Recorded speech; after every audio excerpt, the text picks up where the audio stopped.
우리 함께 읽을 말씀은 시편 103편 8절부터 10절까지 말씀입니다.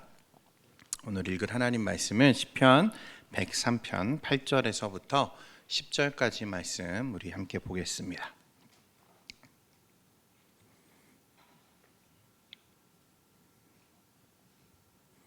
말씀이 짧기 때문에 우리 함께 한 목소리로 읽겠습니다. 시작. 여호와는 긍휼이 많으시고 은혜로우시며 노하기를 더디하시고 인자하심이 풍부하시도다. 자주 경책하지 아니하시며 노를 영원히 품지 아니하시리로다. 우리의 죄를 따라 우리를 처벌하지는 아니하시며 우리의 죄악을 따라 우리에게 그대로 갚지는 아니하셨으니. 아멘. 할렐루야.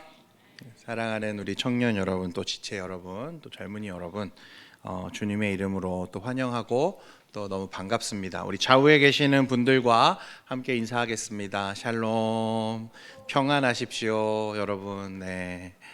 아니 이렇게 1년이 가도 이렇게 어색할 수가 있을까?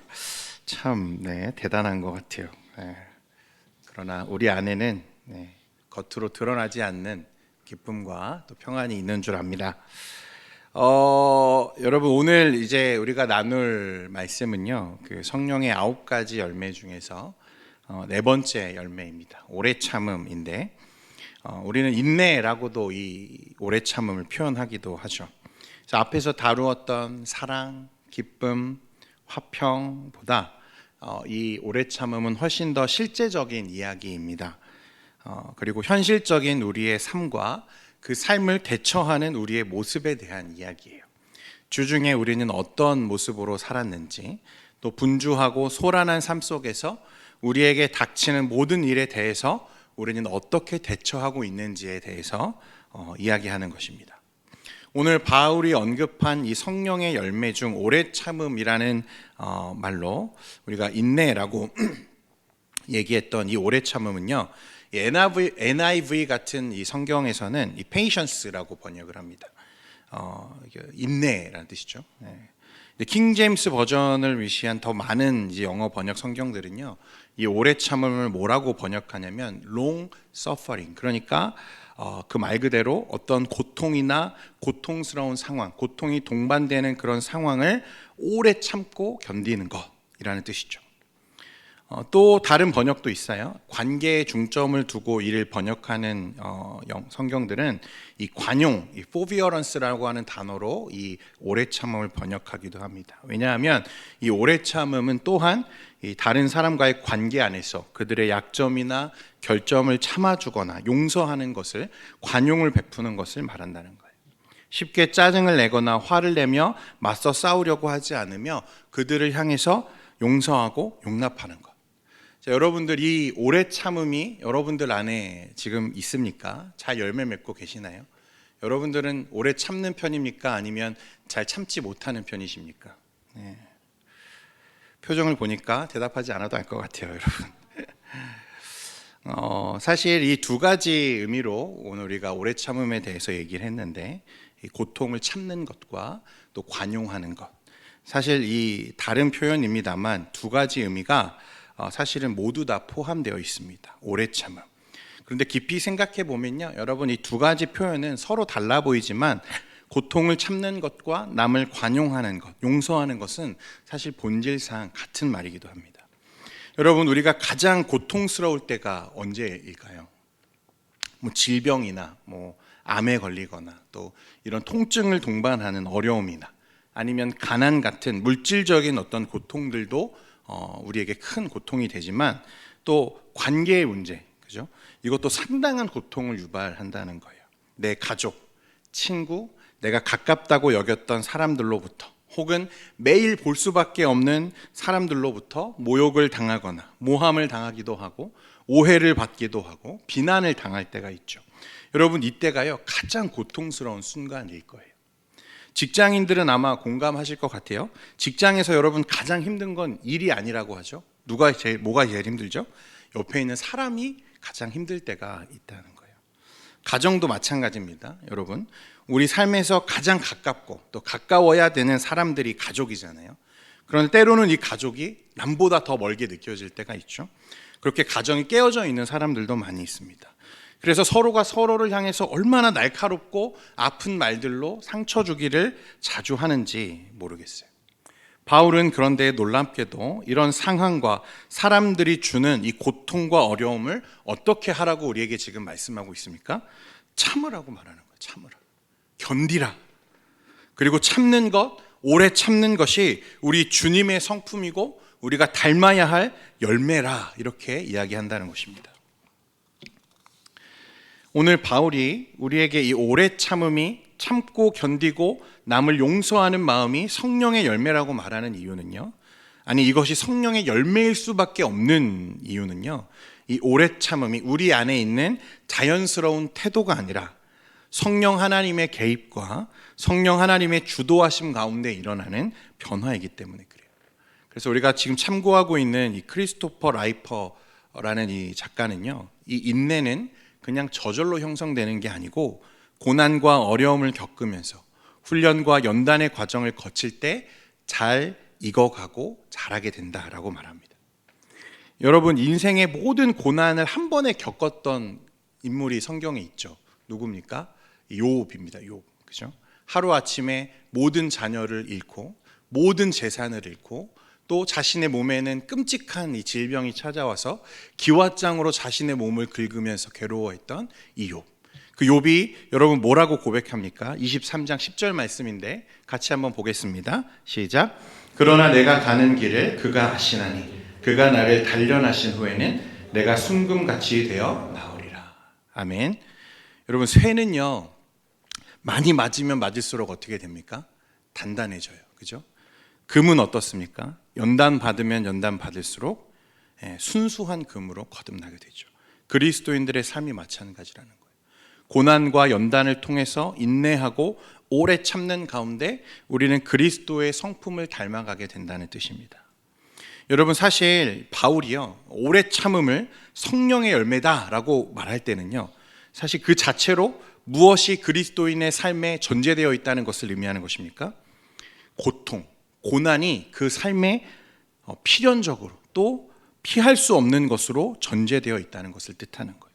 정말 포기하고 싶고 그 울분의 시간들이 주님을 따라가는 그리스도인들의 삶에 반드시 있을 수밖에 없다는 거예요. 그래서 디모데후서 3장 12절에 이렇게 말씀합니다. 무릇 그리스도 예수 안에서 경건하게 살고자 하는 자는 무엇을 받으리라? 박해를 받으리라. 성경은 제자의 삶이 꽃길이라고 말하지 않았어요. 여러분, 이걸 분명히 기억하셔야 돼요. 기독교는요 여러분 잘 살기 위한 종교가 아니에요. 만약에 여러분 잘 살기 위해서 이 자리에 계시다면 여러분 잘못 찾아오신 거예요. 기독교는 잘 살기 위한 종교가 아니라 오히려 잘 죽기 위한 종교입니다. 그래서 제자의 길, 성도의 삶은 늘 고단해요. 불같은 시험과 연단이 있음을 성경은 감추지 않는다는 거예요. 베드로전서 4장 12절에서 14절 말씀 같이 보겠습니다. 시작. 사랑하는 자들아, 너희를 연단하려고 오는 불시험을 이상한 일 당하는 것 같이 이상히 여기지 말고 오히려 너희가 그리스도의 고난에 참여하는 것으로 즐거워하라. 이는 그의 영광을 나타내실 때에 너희로 즐거워하고 기뻐하게 하려 함이라. 너희가 그리스도의 이름으로 치욕을 당하면 복 있는 자로다. 영광의 영 곧 하나님의 영이 너희 위에 계시니라. 아멘. 성경은 하나님의 백성이요, 하나님과 또 하나님 백성의 원수인 이들, 그러니까 하나님으로부터 벗어난 자들과 또 이 세상의 권세 잡은 자들로 표현되는 이 악한 영적인 세력들, 이들의 적대감 때문에요 이 땅을 살아가는 동안에 늘 고통을 당할 것이라고 이미 말씀하세요. 그들은 우리를 미워할 거라고 얘기했어요. 너희가 갈 때마다 그리스도인으로서 그리스도의 이름으로 살아갈 때 그들은 너희를 박해할 거라고 주님 이미 수차례 경고하셨죠. 여러분, 우리뿐만 아니라 우리 주님도 이 땅에서 어떻게 하셨죠? 고난 당하셨어요. 시험 당하셨다고. 이 사실을 기억한다면 제자의 삶에 고난이 있는 게 결코 이상한 일이 아니다라는 거예요. 그리고 그 고난을 이겨낼 때 우리 안에 무엇이 필요한 거죠? 오늘 이 오래 참음이 필요하다는 거예요. 여러분, 이처럼 하늘에 속한 하나님의 백성들이 이 땅에서 살아가는 동안에는 우리는 나그네일 수밖에 없고 또 정처 없이 떠도는 객과 같다고 말했어요. 우리 성도의 삶이 그래서 늘 고독해요. 고난이 있습니다. 이 길을 견디고 또 견디며 걸어가는 것, 그것이 long suffering, 오래 참음이라는 말이에요. 그리고 그게 우리 신앙의 본질입니다. 여러분, 그런데 세상에서 운영되어지고 있는 원리들, 방식들을 좀 살펴보고 있으면 이런 것 같아요. 점점 더 빠르게, 더 급하게, 또 어떤 거는 눈에는 눈, 이에는 이로, 선은 선으로, 악은 악으로. 사실 선은 선이 아니죠. 선도 악으로 갚는 게 이 세상인데, 복수하고 갚아주라고 말하는 것 같아요. 이게 세상이 운영되는 방식들이죠. 그런데 우리 그리스도인들의 삶을 이루어가는 이 영적인 원리들은 세상과 다르다는 거예요. 오래 참고 기다리며 분내지 않고 복수하지 않고 그들을 관용하고 사랑으로 품는 것. 로마서 12장 17절에 아무에게도 악을 악으로 갚지 말고 모든 사람 앞에서 선한 일을 도모하라.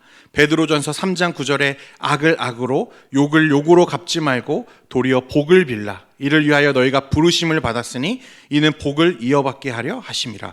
데살로니가전서 5장 15절에 삼가 누가 누구에게든지 악으로 악을 갚지 말게 하고 서로 대하든지 모든 사람을 대하든지 항상 선을 따르라. 할렐루야. 이것이 하나님 나라의 원리예요. 우리는 어떻게 보면 참고 기다리는 사람들입니다. 주님께서 우리를 오래 참고 기다리신 것처럼, 우리를 계속해서 용납해 주시고 용서해 주시는 것처럼 우리도 기다리고 용납하며 오래 참는 것, 그것이 신앙이고 본질이라는 거예요. 자, 여러분, 우리 성도의 삶이 기다리는 게 왜 본질일까 하는 부분에 있어서 한 개념을 가지고 여러분들에게 좀 설명을 하려고 하는데, 뭐냐면 바로 시간이에요. 시간. 타이밍이라고 해도 괜찮습니다. 여러분, 성경에 보면요, 시간을 표현하는 헬라어가 두 가지가 있어요. 하나는 크로노스라는 단어이고요, 하나는 카이로스라는 단어입니다. 이제 크로노스는요, 우리가 일반적으로 사용하는 이 연대기적인 시간 개념을 의미하는 거예요. 시간과 공간이죠. 우리 모두가 이 시간 속에서 살고 있고 모두에게 이 시간은 절대적인 개념으로 동일하게 흐릅니다. 그렇죠? 자, 그런데 성경에는요, 시간에 대한 또 다른 개념을 하나 소개하는데 뭐냐면 그게 카이로스라는 거예요. 카이로스. 이것은 이 크로노스, 이 연대기적인 시간 속에서 하나님이 정하신 하나님의 시간이 개입하는 것을 말하는데, 그래서 바울은 이 카이로스를 뭐라고 말하냐면 하나님의 때, 하나님의 임재라는 뜻으로 이것을 사용합니다. 그러니까 카이로스는 하나님이 주도하시고 하나님이 의도하시는 가운데 일어나는 시공간적인 사건들을 의미하는 거예요. 정리합니다. 크로노스는 우리가 일반적으로 살아가는 모든 사람에게 공통적으로 주어진 이 흘러가는 시간들을 말하는 거고, 카이로스는 하나님의 의도하심과 하나님의 주도하심 가운데 이 크로노스 위에 발생하는 하나님의 때, 하나님의 시간을 이 카이로스라고 말하는 거예요. 자, 예를 들면요, 여러분, 로마서 3장 26절 말씀 같이 한번 읽겠습니다. 시작. 곧 이때에 자기의 의로우심을 나타내사 자기도 의로우시며 또한 예수 믿는 자를. 자, 이때라고 말씀에 보면 기록하죠. 이때에. 이 단어가, 이때라는 단어가 카이로스라는 단어예요. 자, 예수님에 관한 말씀인데, 여러분, 이 카이로스, 이게 어떻게 발생하는 거냐면, 예수님은요, 이 크로노스, 우리가 살고 있는 이 시공간 안에 어떤 순간에 오셨잖아요. 그렇죠? 그런데 그 예수님의 오심이 여러분 우연하게 일어난, 우연하게 발생한 일이 아니라는 거예요. 예수님은 하나님이 정하신 때에 하나님이 정하신 방법과 하나님이 정하신 목적을 이루기 위해서 이 땅에 오신 분이죠. 그죠? 여러분, 하나님이신 예수님께서 이 크로노스의 시공간에 사람의 몸을 입고 오셨는데 그 시점, 지금 중요한 건 왜 하나님은 바로 그 시점을 주목하셨는가라는 거예요. 왜 주님은 그때 오셔야만 했을까? 지금 대한민국에 주님이 오셨으면 얼마나 좋았을까? 그런 생각들을 하죠. 근데 왜 주님은 2000년 전에 그 로마 시대에 주님이 오셨을까? 우리가 이것을 딱 결론 지어서 말할 수 있는 문제는 분명히 아니지만, 여러분, 성경학자들이 그 이유에 대해서 많은 연구를 진행했어요. 그리고 의미 있는 이유 몇 가지를 제시하는데요, 이게 굉장히 흥미롭습니다. 여러분, 로마 하면 떠오르는 속담인가요? 비슷한 이야기가 유명한 말인데, 모든 길은 어디로 통한다? 로마로 통한다. 사람들이 다 그렇게 얘기하잖아요. 당시 로마가 얼마나 광대한 영토를 정복하고 다스렸습니까? 근데 이 로마가 정복 전쟁과 효율적인 통치를 위해서 도입한 두 가지가 있었는데 뭐냐면 여러분, 길과 언어였어요. 언어. 헬라어죠.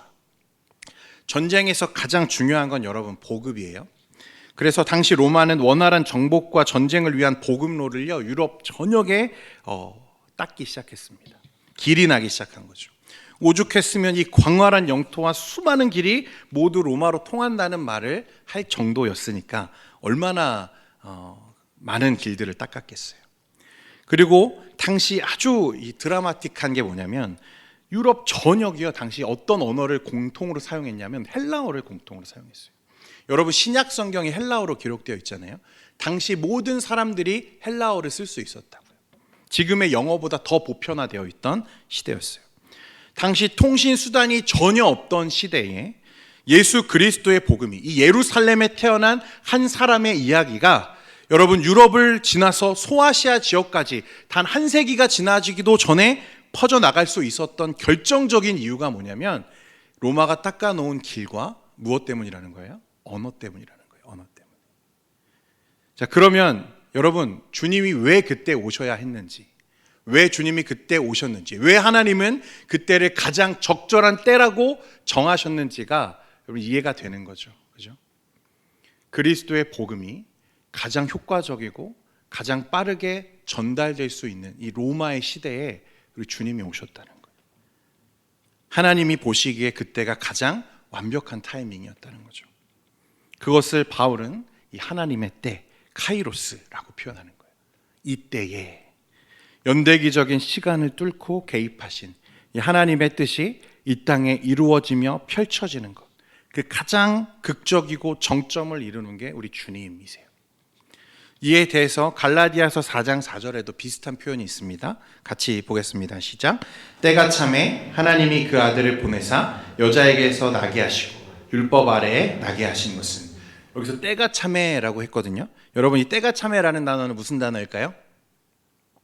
어떤 단어일까요? 네. 크로노스일까요? 카이로스일까요? 카이로스 같죠? 그런데 크로노스라는 단어를 사용했어요. 앞에서는 왜 카이로스라고 얘기하고 여기서는 분명히 같은 때를 말하는 것 같은데 왜 크로노스라는 단어를 썼을까? 실수한 것 아닌가라고 생각해 볼 수 있지만 실수가 아니고요. 여러분이 카이로스는요 또한 이 크로노스, 이 흐르는 시간이요 쌓이고 쌓였을 때, 어느 시점에 충분히 그것이 이르렀을 때, 그때 하나님의 카이로스가 이 땅에 펼쳐지는 것을 이야기하는 거예요. 가장 충만할 때, 비로소 모든 크로노스가 채워졌을 때 주님이 오신 것처럼 하나님이 우리의 크로노스, 이 시공간 안에 하나님의 카이로스를 펼쳐가시는 순간이 있다는 거예요. 여러분 예수님만이 아니고 오늘날 저와 여러분들의 인생 가운데에서도 여러분들의 시공간 안에, 여러분들의 크로노스 안에 하나님의 카이로스가 이루어지는 시점이 반드시 있다는 거예요. 믿으십니까? 그런데 문제는 뭐냐면요, 이 하나님의 때 카이로스가 우리의 크로노스와 간격, 이 갭이 있다는 거예요. 하나님의 임재, 하나님의 어떤 역사하심, 우리가 생각할 때는 우리가 원하는 시간에 또 원하는 방법으로 또 하나님이 그렇게 임재해 주시길 우리는 늘 바라지만 여러분 늘 그것이 일치하지는 않는 것 같아요. 하나님은 우리의 시간에 우리의 방법대로 섭리하시는 분은 아니세요. 그렇죠? 이 사실을 우리가 망각하는 거예요. 만약 여러분 하나님을요 우리의 뜻대로 우리의 상황에 맞춰서 움직이려고 여러분 생각한다면 거기서부터는 이 종교라는 패러다임으로 넘어가는 거예요. 여러분 기독교는요 내 마음대로 살고 내 뜻대로 사는 종교가 아니에요. 어떤 종교입니까? 우리는 하나님의 뜻과 하나님의 때를 기다리는 종교라는 거예요. 여러분 성도는요 하나님의 뜻을 기다리는 사람들이에요. 하나님의 뜻이 내 삶에서 이루어지기를 원합니다. 우리가 늘 찬양하는데 그 의미가 이거예요. 하나님의 카이로스, 하나님의 역사하심이 내 삶에 뚫고 들어와 역사하시며 펼쳐지는 것을 우리는 기대하며 기다리는 거죠. 그래서 이 크로노스와 카이로스 사이에 존재하는 간격, 그 간격을 기다릴 때 여러분 고통이 수반돼요. 실수할 때도 있어요. 그래서 이 오래 참음이 우리에게 필요하다는 거예요. 여러분이 카이로스로 우리 삶에 개입하시는 하나님의 때를 기다릴 수 있기를 바랍니다. 선하시고 인자하신 하나님을 여러분들 신뢰하셔야 돼요. 내 눈과 내 경험에 비추어서 행동하지 말고 하나님의 뜻을 구하고 인내하는 여러분 훈련이 우리 삶에 필요하다는 거예요. 그런데 우리의 모습을 돌아보면요, 여러분 어떻습니까? 너무 조급하죠. 그렇죠? 너무 성급하고 서툴다는 것을 보게 돼요. 이게 얼마나 우리 인생에 큰 고통을 불러오는 줄 아십니까?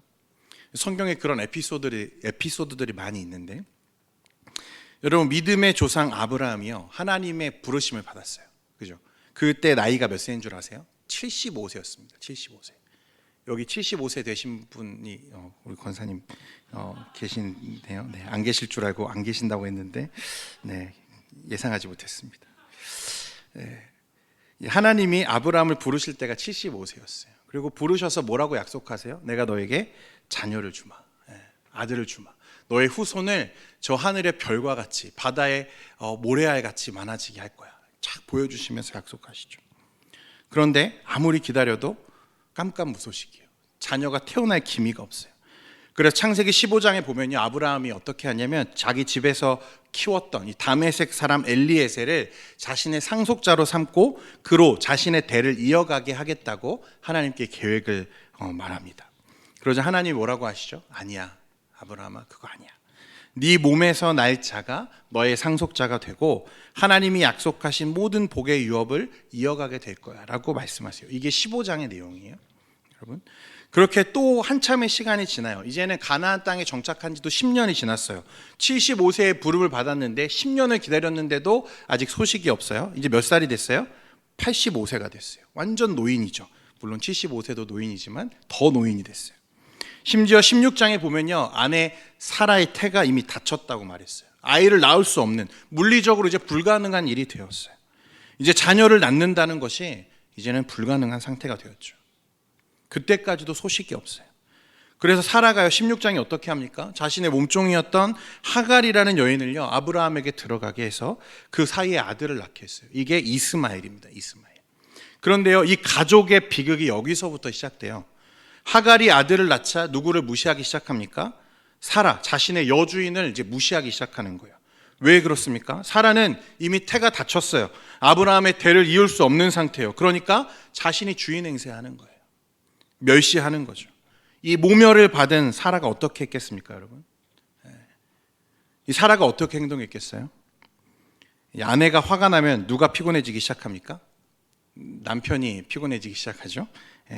제 아내가 저를 왜 그렇게 타박하는지 이 말씀을 통해서 제가 깨닫게 되는 놀라운 순간이에요. 이제 사라가요, 아브라함에게 가서 원망하는 거예요. 창세기 16장 5절과 6절 말씀에 같이 보겠습니다. 시작. 아브라함이 하갈과 동침하였더니 하갈이 임신함에 그가 자신의 임신함을 알고 그의 여주인을 멸시한지라. 사레가 아브라함에게 이르되 내가 받은 모욕은 당신이 받아야 옳도다. 내가 나의 여종을 당신의 품에 두었거늘 그가 자신의 임신함을 알고 나를 멸시하니 당신과 나 사이에 여호와께서 판단하시기를 원하노라. 내가 받은 모멸은 내가 받을 게 아니라 당신이 받아야 옳습니다. 당신이 이 멸시를 받아야 옳습니다. 하나님이 나와 당신 사이에 판단하시기를 원합니다.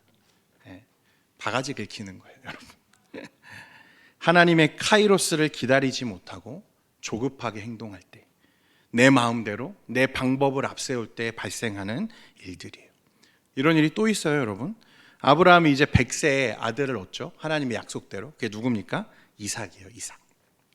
지금 이 얘기가 이해가 되지 않는다는 분들은 오늘 반드시 가서 창세기를 처음부터 다시 읽기를 권면합니다. 할렐루야.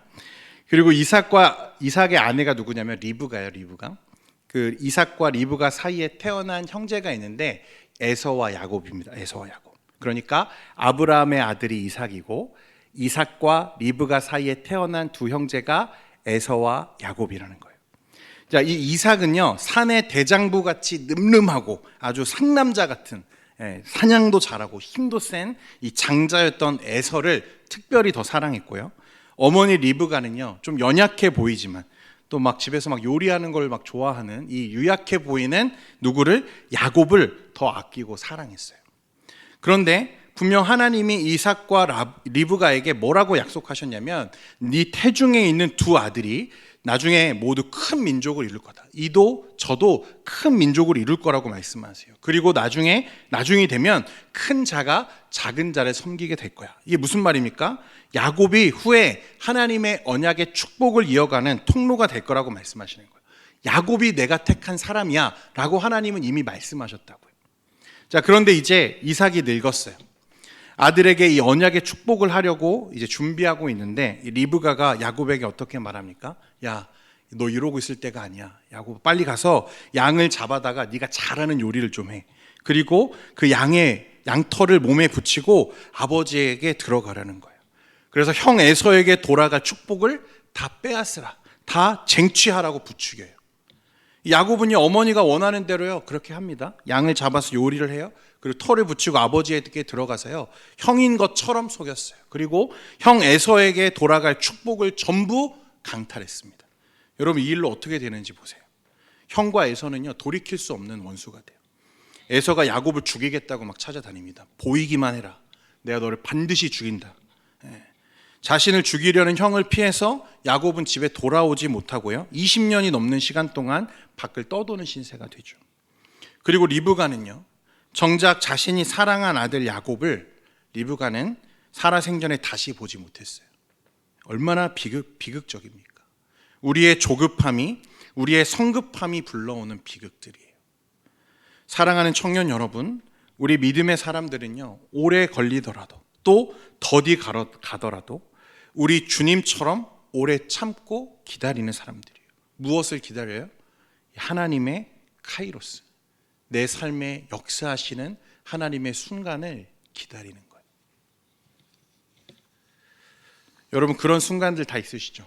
아, 그거였구나. 아, 그때 그 사람, 그 순간, 그때 그 사람을 만나지 못했더라면 어땠을까? 그때 내가 시험에 붙었더라면 어땠을까? 우리 순간에는 너무나 많은 후회의 순간들이 지나가죠. 왜 그래요? 가장 선하시고 온전하신 그 하나님을 우리가 신뢰하지 못할 때 그런 실수들이 반복되는 거예요.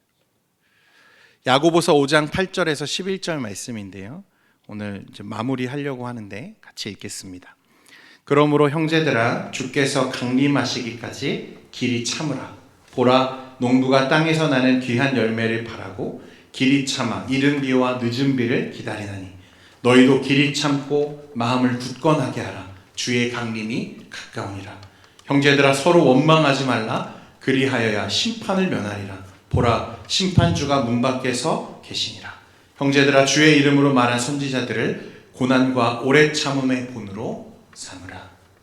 주 안에 사랑하는 청년 여러분, 또 성도 여러분, 모든 일에 그 사람을 판단하고 심판하시는 것은 하나님의 역할이지 우리의 역할이 아니에요. 여러분들 회사에서 또 가정에서 여러분들을 지속적으로 괴롭게 하고 힘들게 하는 사람들이 꼭 있죠. 어딜 가나 있죠. 만약에 그런 사람이 여러분들의 직장에 없다면 여러분들이 그런 사람들인 거예요. 반드시 있죠. 그런데 여러분, 세상은요 그런 사람들을 거절하라고 가르치죠. 그런 사람들과 상종하지 말라고 말해요. 피해버리거나 아니면 악은 악으로 갚으라 말합니다. 눈에는 눈, 이에는 이라고 말해요. 그런데 주님은 뭐라고 말씀하세요? 기다려라, 견뎌라, 참으라고 말해요. 언제까지요? 우리 주님이 강림하시기까지 기다리라는 거예요. 여러분, 오래 참음은요 진짜 힘든 일이에요. 남을 관용한다는 거 여러분 너무나 힘들어요.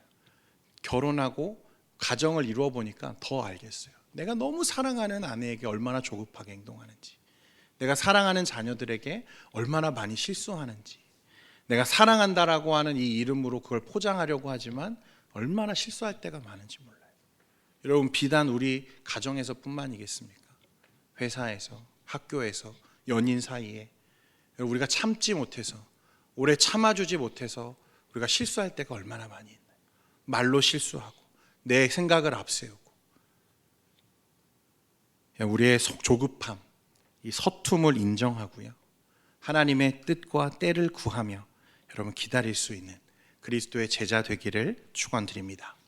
기도하겠습니다. 거룩하신 하나님, 우리 삶을 찾아오시고 역사하시는 그 하나님의 때를 우리가 기다리지 못하고 조급함과 성급함과 내 경험과 내 생각을 앞세워 살 때가 얼마나 많은지 모릅니다. 주님, 우리를 고쳐주시고 주님이 우리를 오래 참아주신 것처럼, 우리를 기다려주신 것처럼 우리도 서로를 용납하고 관용하며 오래 참고 기다리면서 주님이 오실 때까지 이 순례의 길, 제자의 길을 걸어가는 우리 모든 지체들 될 수 있도록 은혜 베풀어 주옵소서. 예수님의 이름으로 기도합니다. 아멘. 우리 충만이라는 찬양 함께 부르면서 우리 함께 기도하기를 원합니다.